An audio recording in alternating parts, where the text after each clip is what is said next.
You've probably heard the term clearing accounts floating around in the context of bookkeeping in e commerce businesses.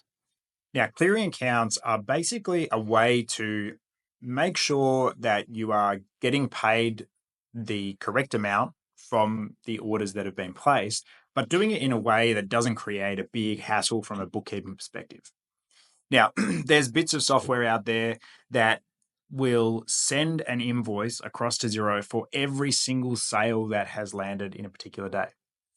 Then what happens is you need to jump in and you need to match the cash transaction to the individual sale invoice, and often you need to be matching 10 cash transactions to one sales invoice. And that gets a bit tedious, and you end up spending all your time doing bookkeeping and none of your time doing the things that matter, which is selling more products.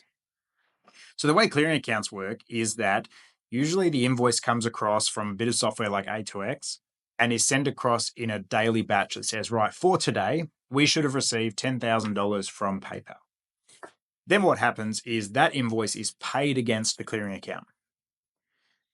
When your PayPal transactions come in, you then reconcile the receipts from PayPal to the clearing account.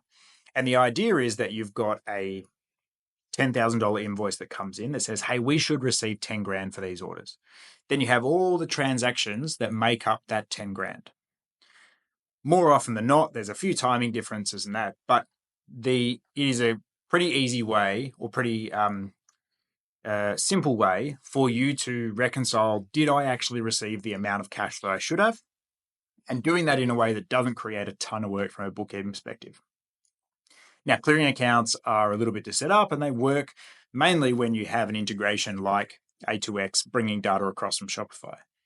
If you need help understanding how clearing accounts work or how to set them up in your business, reach out to us and we would be happy to help.